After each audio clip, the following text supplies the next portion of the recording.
That's the only people that would disagree with that assessment. I said to my team this morning that the amount of evidence that is now piling up, I would say against Erika Kirk, is almost akin to an NBC Dateline episode, except it's actually more simplified than that. Like Dateline, that show is way too complicated. For years, Erika Kirk's name drifted quietly around the edges of the Epstein conversation, barely making a ripple. It was the kind of name people would scroll past without a second thought. It didn't carry any real weight at all. No pressure, no pushback, nothing that truly stuck in people's minds. It would pop up here and there, then disappear just as fast, almost like background noise no one paid attention to. Then suddenly, one major name entered the picture, and everything flipped overnight. We were girls and young women who were victimized by Epstein and Maxwell in a game ring. I know there are videos and photos. I know that Jeffrey had recording cameras in his house. Powerful people who caused us harm are being protected and we're being exposed. It is meant to silence us. The moment Ellen DeGeneres got linked into that same conversation, the entire tone shifted fast. People stopped brushing it off as casual chatter and started asking serious questions about what really happened. The energy changed, and now there's a growing sense of pressure building up. Because if there's truly nothing behind it, why does it feel like certain people are getting uneasy? Once Ellen's name resurfaced alongside Epstein, people began looking back at Erika from a completely different angle. I think I always had that girly girl hidden within me. After being such a tomboy and experiencing that my whole life, it was like, oh, I can curl my hair, I can put on the mascara. I come from a great family that has very amazing genetics, so thanks, Mom and Dad. Before that, her name stayed buried in forums, comment sections, and old clips that never gained traction. Easy to ignore, easy to forget. But as soon as Ellen started getting mentioned again, people circled back, connecting dots, revisiting old discussions, and suddenly things started to feel a lot more intense. Ellen wasn't just a distant celebrity in all this either. She had well-known connections to Sean Diddy Combs, not just brief encounters, but repeated appearances, shared jokes, and public praise that played out in front of everyone. Hello, Sean Diddy Combs. How are you? I'm doing great. How you doing? I'm doing fantastic, thank you. Do you like being scared? I'm not going to scare you. Yeah, don't do that. No, I know. I'm not going to do it. I have to thank you because the last time you were here, you turned me onto Twitter. I knew nothing about Twitter, yes. And now it is so much fun. I'm playing so many games, yes. and I get to give things away and help people out. Yeah, you get to connect to the people. You get to make sure that... At the time, it all looked like harmless entertainment, just celebrities having fun on big platforms. But now, people are rewatching those same moments with a completely different perspective, and it's hitting very differently. Diddy hasn't been officially named the same way other figures like Jay-Z have, but that hasn't stopped people from putting pieces together on their own. Quiet whispers about private parties, tight guest lists, and controlled environments started circulating, the kind of spaces that never touch the public eye. They know that you care about them, and it's also you get to hear how they feeling about certain situations, and you get the news quicker than the news gives it to you. Yeah, no, it's great. So tell me about your birthday party. Am I invited? Yes, yes, you're definitely invited. I invite you to all my parties. You just haven't seemed to show up. No, well, is it on the East Coast? Yes. Well, that's why. Why don't you have one here on the West Coast? Because I work all the time. Okay, well, maybe I have one at your house. Where's that? These weren't open events either. These were rooms where phones disappeared and whatever went down stayed locked inside. No leaks, no recordings, no outside noise at all. And once people accepted that those kinds of settings might actually exist, the questions got a lot heavier. Who else had that level of access? Who else was allowed behind those doors? Dallin didn't just brush past it either. When Diddy talked about his lifestyle, she gave it a platform and made it seem completely normal in front of a massive audience. Now, what time would your party start, let's say? Like 9:30. Really? That early? Yeah. I could make that. Yeah. But I could think of you of starting a party at like midnight. Like, what time will it go till? That's a different type of party, though. It'll go from like 9:30 to like maybe 3 o'clock, 3 o'clock. And then, we have the top 2 floors of the hotel. And then it will carry on there? Yeah. Then the after party. No, I know about them. I'll listen to the music. I've heard that song, After Party. At one point, she even gave him a birthday shout-out, calling him nicknames like Cuddle MC and Snuggle, then casually brushing it off with, "You don't need to know why." That moment didn't sit right with a lot of people at all, and that's exactly when the conversation started getting louder. Because if Diddy was really moving in those kinds of circles and Ellen was right there beside him, people couldn't help but ask how deep it actually went. How separate were those worlds, really? And that's where Erika's name slides right back into focus, because her timeline doesn't feel disconnected from those environments at all. But that was at the Holiday Inn, I think. All right, so, and how old are your kids now? How many kids do you have? I have 6. 6, and how old are they now? Well, you seem youthful. That's why they're I'm like, youthful. Oh, yeah. And I'm fertile. Long before any polished public image came into play, she was already moving through elite circles built on access, fashion scenes, pageants, media exposure, and high-level networking rooms most people never even get close to. These weren't everyday spaces either. These were quiet environments where powerful figures crossed paths without headlines or attention, just connections forming behind closed doors. At first glance, it might look like pure ambition, someone making smart moves and climbing fast in the right lanes. But when you stack it up against everything else being talked about, it starts to feel way more calculated, like every step had a clear purpose behind it. Is that going to be a new thing? Are you going to try to be early? Yes, I'm trying to be early. Are you going to be early for my party? Yes, I am. No. No. I have to arrive fashionably late. All right. Not too late, though. Not too late? Not too late, please. What time would you like me there? I'll tell you later. Okay. But not too late.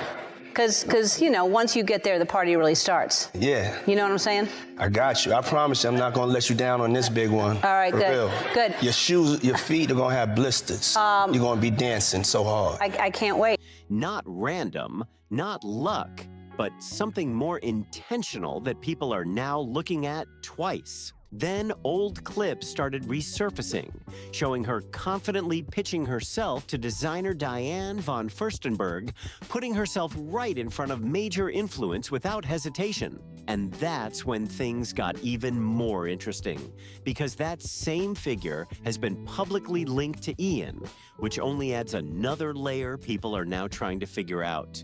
With Erika on camera saying she's adaptable and ready to fit into that wild world, people are not hearing that the same way anymore. That one word, adaptable, is landing completely different now, and it's making a lot of viewers pause. Before, it might have sounded like someone chasing opportunity, just being flexible and willing to grow. Advice to Turning Point. Doing all of that at the same time, that's a struggle for me. I can't get there. I don't think she was doing that because I keep not being born yesterday. So hard not being born yesterday. Also, if we're asking questions, how is it that Erika is always so tied to Eastern Europe? Why is she just kind of floating around? Just this girl from Ohio. How does she get linked to Romania and the United States Marines? And today, I should be clear, she presents it as though she was just sending gifts. That's kind of the new thing. Oh, I was just, helping to send Christmas gifts to kids in need in an orphanage. That was it. Organizing gifts being sent. But now it's coming off more like a signal. She's ready to fit into whatever environment gives her access, no matter what that space looks like. And once that idea starts to settle in, it opens the door to even bigger questions about what those circles actually expected behind closed doors. These weren't random link-ups or casual introductions either. These were tight networks where reputation, loyalty, and silence carried real weight. When someone openly talks about stepping into a wild world, people can't help but wonder what that actually meant in real situations, not just on the surface. And it doesn't make things any easier that the same names keep overlapping across different places and timelines, always showing up in those same elite environments. That pattern is exactly what keeps dragging Erika's name back into the spotlight. Because the more people connect those dots, the less random it all starts to feel. Which, of course, again, the common sense, that would not require the support of the United States Marines. You can do that right now, today, team.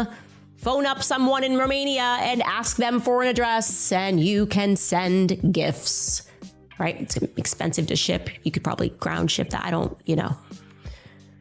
Her involvement was much more. How do I know? Well, because before the scandal broke and accusations of child trafficking onto the military base, Erika used to claim that she was a bit more involved. Then there's that Romania project that keeps coming back up. It's always presented as humanitarian work, community support, outreach programs, but now people are looking at it with a much closer lens.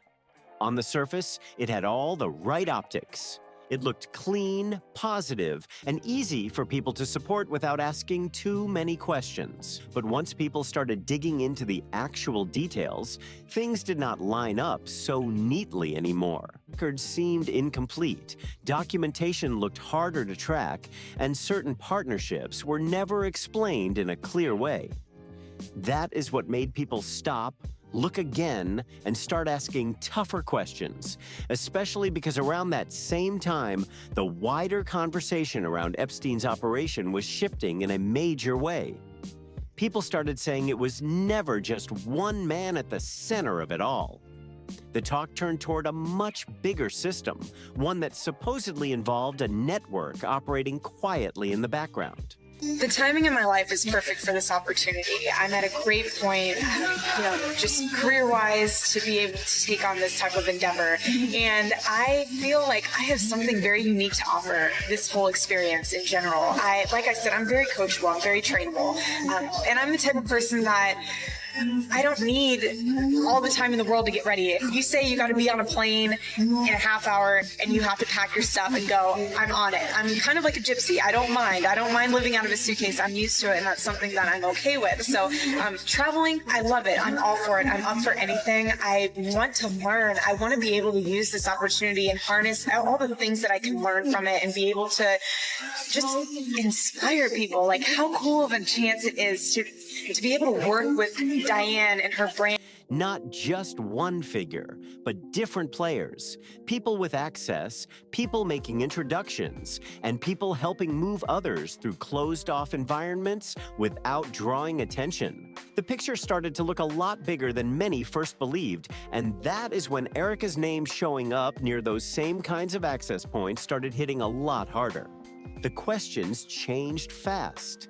It stopped feeling like random chatter and started sounding much more serious.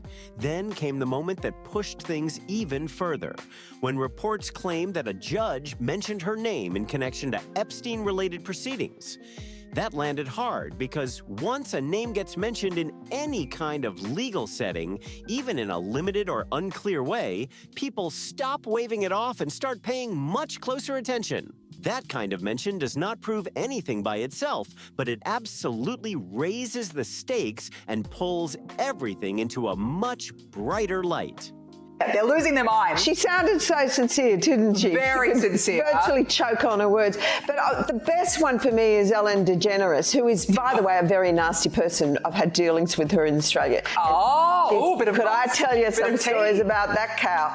But anyway, good riddance to her. But she was quite friendly with that P. Diddy bloke, wasn't she? Well, this is why I say release the Diddy files. Yeah. Release the Diddy files. Come on, Donald Trump. We want to know whose name. So maybe she's hightailing out of there before all that is thrown at her as well. But what a bunch of hypocrites. From that point on, people started revisiting everything connected to Erika with a sharper eye.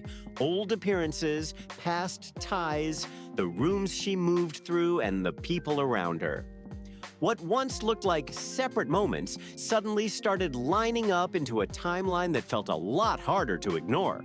That timeline is exactly what keeps the pressure building. The more people pick it apart, the louder the demand for real answers gets. Not guesses, not rumors, but something solid that explains why the same circles, names, and access points keep showing up in the same story again and again. Nothing has been officially confirmed.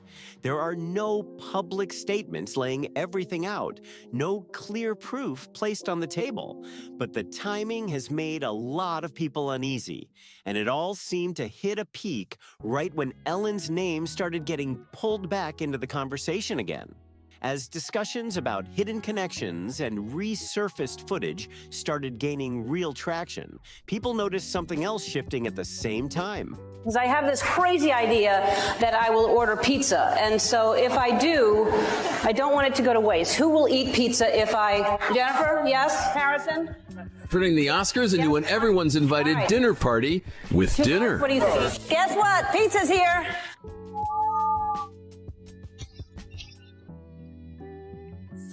Come on down.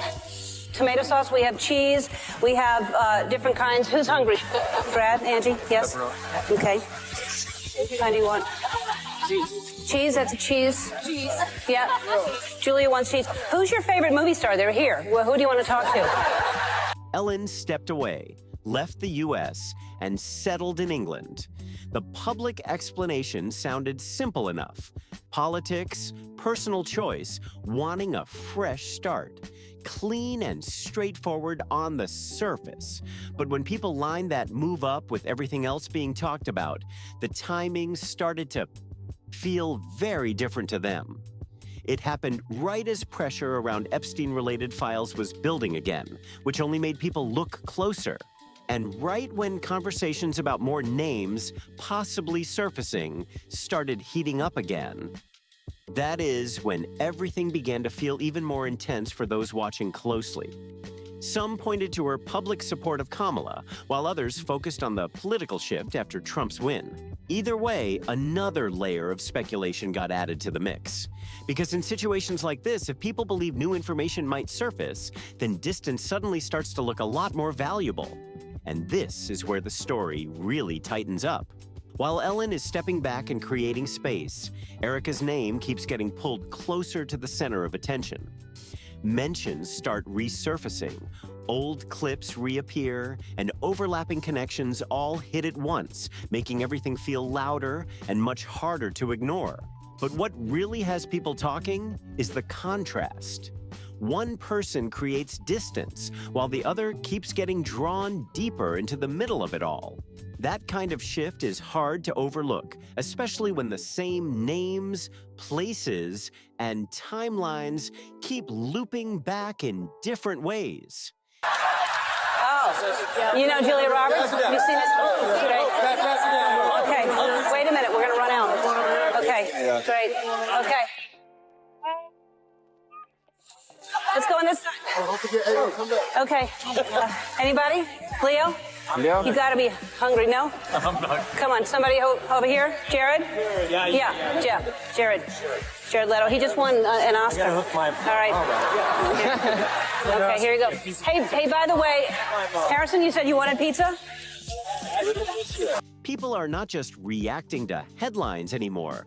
They are watching patterns, tracking how things connect, and questioning why these overlaps keep showing up. It is no longer about one moment or one viral clip. Now it is about a chain of events that seems to link the same circles together again and again.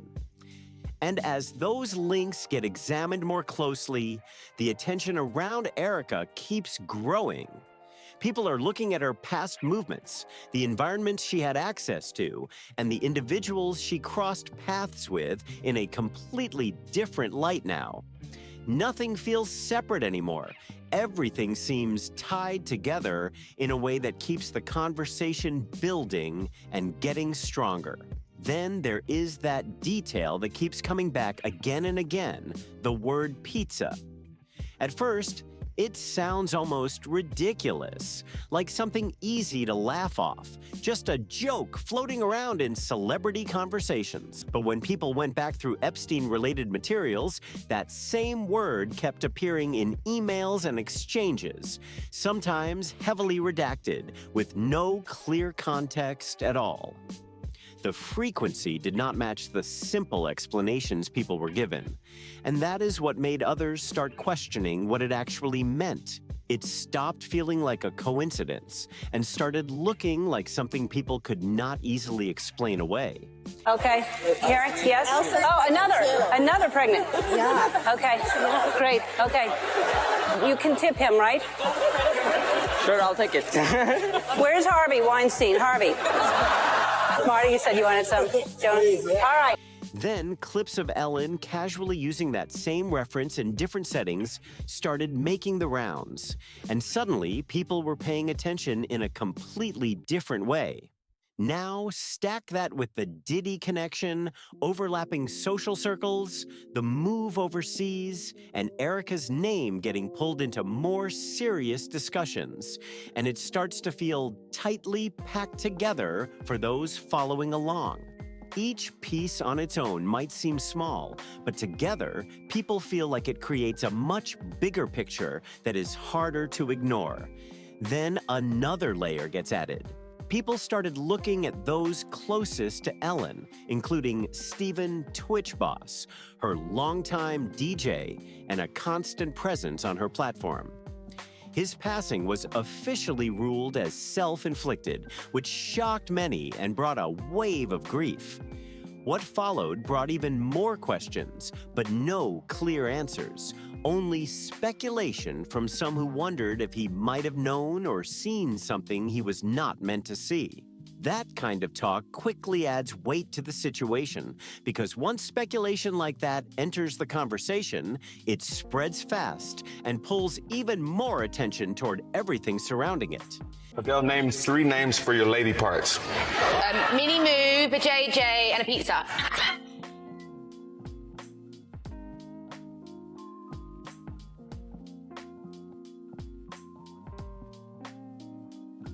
Mini Moo is when you're describing it to a child. The JJ is like, hey. And a pizza is like when someone's nasty. Word. Still, no verified evidence has been found to support those kinds of claims, and that detail often gets pushed to the side as the conversation keeps getting louder. What really keeps people locked in is how all these moments, names, and timelines seem to overlap in ways that are genuinely hard to ignore. One detail leads to another. One connection points to the next, and before long, it starts to feel like everything is tied together, even when clear answers are still nowhere in sight. That is why separating confirmed facts from assumptions matters more than ever. Not every theory holds up when you actually test it, but that has not stopped people from digging deeper, revisiting old clips, and questioning how these elite circles really operated behind the scenes. And as more pieces get re-examined, the pressure for real clarity keeps building. Because people are no longer satisfied with surface-level explanations when they are trying to understand how all of this actually fits together. If it even does, the online reaction has been intense. One user wrote, "I still think somebody else is responsible for his situation." Another said, "I'll never believe the official story." Those reactions keep the conversation alive, pushing it further into the spotlight with every passing day. And through all of it, everything keeps circling back to the same point: Erika Kirk. A name that stayed buried in the background for years is now sitting right at the center of a conversation she was never expected to be part of. That shift did not happen randomly either. It built up slowly over time, piece by piece, and by connection. But it is important to be clear: speculation is not the same as proof. Claims about who knew what or who was involved remain unverified, and jumping to conclusions can distort what is actually known. What can be said is that the timeline, the overlaps, and the renewed attention have brought her name into focus in a way that keeps people asking questions, even as definitive answers remain out of reach. And now it all lands here. After everything that's been said, every clip revisited, every connection questioned, this story still leaves more questions than answers, and that is exactly why people keep watching so closely. The names, the timelines, the overlap, none of it has fully settled, and the conversation is far from over.